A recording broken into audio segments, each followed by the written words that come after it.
Hello everybody, WWE DVD Collector here, giving you another new release DVD here to review.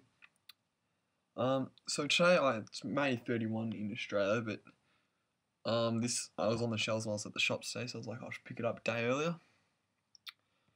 And it was a really good DVD. Inside, nothing special, just the advertising there. No insert, but they never have inserts on Australian DVDs anyway. And first looking at the show, the front cover sucks. Nothing in the front cover. Why would you have a picture of Cena winning the title? Let me think. I wonder who won the main event between Cena, Miz, and Morrison. Oh, maybe Cena, because he's on the front with the title. How stupid. They should have just used the pay-per-view poster. I don't understand why they didn't. So now let's get to the actual show part of it. So the DVD kind of looked pretty crappy. It's not a great picture either. Don't know why they did it. Just stupid in my opinion.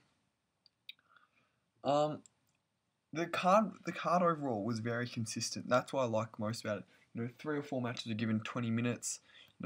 They gave it time, and all the matches that needed to be good were good, and it was one of the most consistent pay-per-views that WWE has ever produced. So let's get started. The first match was Randy Orton versus CM Punk in a last man standing match. I was very surprised to see this one start the show, but I'm glad it did. It was definitely the best match to start the show. These guys put on a really good match at WrestleMania 27, so I was pumped for this match and for the whole night in general. They put on a hell of a fight in Extreme Rules. It was given 20 minutes, and the ending was really sick. So I gave this one a 3 3/4 stars. It was a good street fight, some good spots, and just a good match in general. I also heard that Punk could be leaving, which is interesting. I just looked at some stats the other day. I think this is true, but he hasn't won a pay-per-view match since Over the Limit 2010. That's a year. No wonder why he wants to leave. I mean, he's not getting to go. The second match is Kofi Kingston versus Sheamus for the US title in the tables match. This match, I don't think it was really meant to happen. It didn't have a build-up. They just threw it in the mix. There was a funny little bit before it with Sheamus ironically asking Kofi Kingston's birth certificate since he didn't want him to defend his US title against someone not born in the US. It was a little short, 10 minutes or so. 5 out of 10. It was decent. Decent for a match. It wasn't meant to be on the card. Next match was Michael Cole and Jack Swagger versus Jerry Lawler and Jim Ross in a country boy whipping match. Jack Swagger was the only active wrestler in this match, obviously, and he did his best to make this match kind of decent. But it really didn't work. It had some funny moments, like Michael Cole wearing bubble wrap armor, which I thought was pretty funny. But the problem with this is that Cole wins, which means the storyline goes on and on and on again, which is just horrible. Can they finish this already? Why they would give it a WrestleMania match, first of all, now give it an Extreme Rules match. So I gave this match a 1 out of 5. The next match we have here is Rey Mysterio versus Cody Rhodes in a Falls Count Anywhere match. I was excited for this one. It was a really fun match. The bout at WrestleMania was a little disappointing, so I was hoping this one could kind of top it. They had a kind of usual last man standing match. They went into the crowd, but how usually they go in the crowd and all just punch and push their way through, and they don't really do much. But in this match, it was quite good. They had some really good spots in there, like Cody did a springboard kick off their soda counter. Another really solid match, 3.5 stars out of 5, and it was probably up there. It was probably better than their WrestleMania match. Next was Layla and Michelle McCool in a Lose Leaves Town match. It was one of the best Divas matches we've seen in quite a while. It was a shame the Tampa crowd didn't really get into it at all, as they were all night, just boring and flat and deflated. It was a really good match. It was worth the attention. Usually you just go on this DVD and go skip, but it's actually not too bad. A little short like expected. I gave it a 2.5 stars out of 5. And Karma, however the hell you say her name, came out at the end and, just cleaned house, which was alright. She lost a lot of weight since she left TNA. Now, next up is our first main event of the evening. Christian versus Alberto Del Rio. was the first main event of the evening. It was a ladder match for the vacant World Heavyweight Championship. Finally, Christian wins the big one.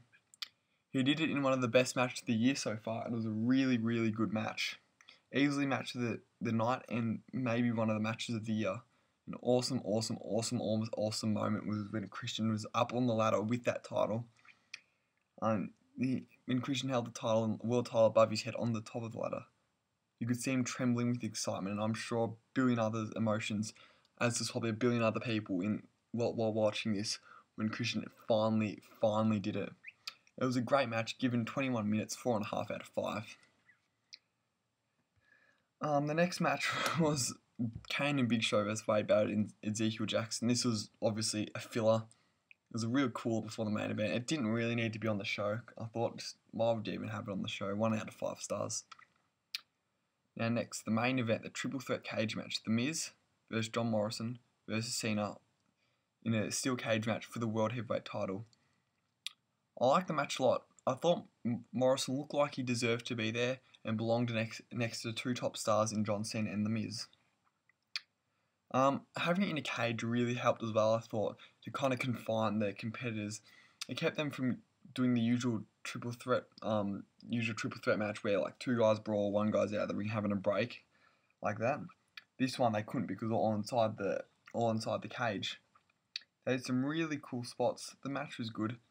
It was given 20 minutes. It was a good title run. Obviously Cena wins. Good title run by The Miz for a first time. You know, he held it for quite a while, which I was very happy with. Gave it a 4 out of 5, but unfortunately I think we're in for a really long Cena title reign.